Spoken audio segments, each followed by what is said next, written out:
Did you know that Portugal is brimming with captivating abandoned sites, each with its own story to tell?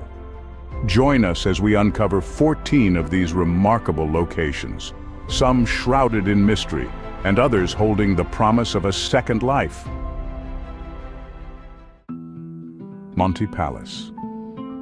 Overlooking the breathtaking Sete Cidades on São Miguel Island in the Azores, Monte Palace was once a lavish five-star hotel. Opened in the 1980s, it gained instant fame, even receiving the title of Best Hotel in Portugal. Shockingly, this award coincided with its closure just 18 months after opening. Since then, the hotel has been abandoned, leaving behind only its concrete shell, vibrant graffiti, and countless questions about its mysterious fall from grace. Panorâmico de Monsanto. Nestled within Monsanto Park in Lisbon, Panorâmico de Monsanto was a 1960s architectural marvel that served as a restaurant offering sweeping views of the city skyline. Now abandoned, the site has become a playground for urban explorers and graffiti artists. The decaying structure, framed by open windows and surrounded by dense greenery, is an eerie yet beautiful spot. Officially off-limits since 2022, it remains a symbol of Lisbon's forgotten grandeur. The Garbage King's Palace, Coimbra. Built by Manuel Jr., a successful businessman who revolutionized waste management in Lisbon, this unfinished palace in Coimbra is a fascinating relic of ambition. Known as the Garbage King, Manuel constructed the mansion in 1910, complete with a tower to oversee his vast lands. Though never completed, the palace stands as a quirky, haunting monument to an unusual legacy. Chalet of the Countess of Edla Sintra. This enchanting retreat, built between 1864 and 1869, was the brainchild of King Ferdinand II and his wife, the Countess of Edla. Hidden in the Park of Pena in Sintra, the chalet is a masterpiece of romantic architecture, drawing inspiration from Northern European and American mountain cottages. After being abandoned for 95 years, it has been fully restored, showcasing its cork accents, faux wood exterior, and vibrant interior patterns. Bernay Palace. Once a dazzling neo-Manueline mansion in Lisbon's Alcantara district, Bernay Palace has been abandoned, its glory now lost to time.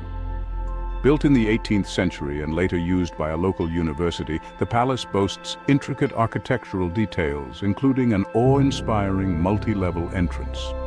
Today, its crumbling elegance continues to captivate those who venture to see it. Aqueduct de los Pegos, Tomar. Stretching an impressive 7 kilometers across the Pegos Valley, this 17th century aqueduct is a marvel of engineering. Designed by Italian architect Filippo Terzi, its 180 arches delivered water to the Convent of Christ and the Mata dos Sete Montes. Declared a national monument in 1920, it remains a breathtaking sight and a favorite for history buffs and adventurers alike. Tapada das Necesidades. This former royal estate in Lisbon's Estrela neighborhood has seen better days but still radiates charm. Open to the public daily, its grounds are a blend of overgrown beauty and quiet wildlife, including geese, peacocks, and cats. Its greenhouse, now missing windows and abandoned buildings, add a touch of melancholy to this serene urban escape. Castelo da Dona Chica. Located in Braga, this neo-romantic castle was commissioned in 1915 by João Rego as a love gift to his bride, Dona Chica. Designed by Swiss architect Ernesto Corrodi, the castle was meant to host grand gatherings and exotic gardens filled with tropical trees from Brazil. Though construction was never completed, the castle remains a testament to one man's dream of paradise. The pavilions in Parque Dom Carlos I, Caldas da Rainha. These colossal Hogwarts-like structures were part of an ambitious thermal hospital project in the late 19th century. Conceived by Azorean engineer Rodrigo Maria Berquo, construction began in 1893 but halted after his death 3 years later.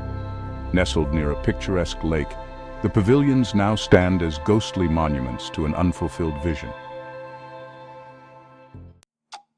The monastery of Santa Maria de Seca, Figueira da Foz. Dating back to 1162, this monastery in Figueira da Foz has a long and tumultuous history. Once a hub of philosophical studies, it was abandoned after Portugal dissolved its religious orders in 1834.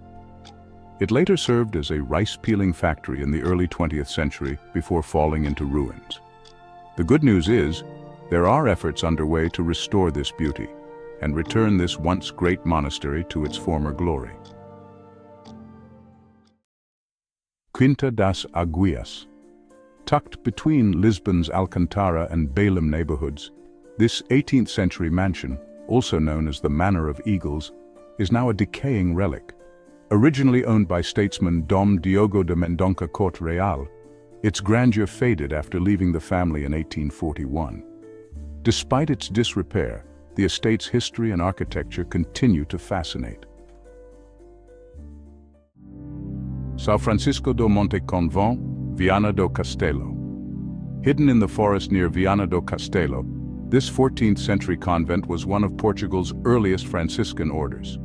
Abandoned in the 19th century, it now lies in ruins, overtaken by nature. Sold to the Polytechnic Institute of Viana do Castelo in 2001, the site has yet to see restoration, leaving it a mystical destination for explorers. Castelo de Almorol. Castelo de Almorol, Almorol Castle, sits on a small island in the middle of the Tagus River, about an hour north of Lisbon by public transport. While the exact origins of the fortress remain uncertain, it was rebuilt in the 12th century by the Knights Templar. The castle remained under their control until their order dissolved, after which it was left abandoned. Hotel Serra da Penha. According to legend, this site, established in the early 20th century, is where Don Rodrigo, a Spanish count, cured his daughter of a severe skin condition using its radioactive waters. Inspired by this event, the count decided to build the spa hotel, which now stands abandoned. However, the exact date of its construction remains unknown. Have you visited any of these locations? We'd love to hear your story.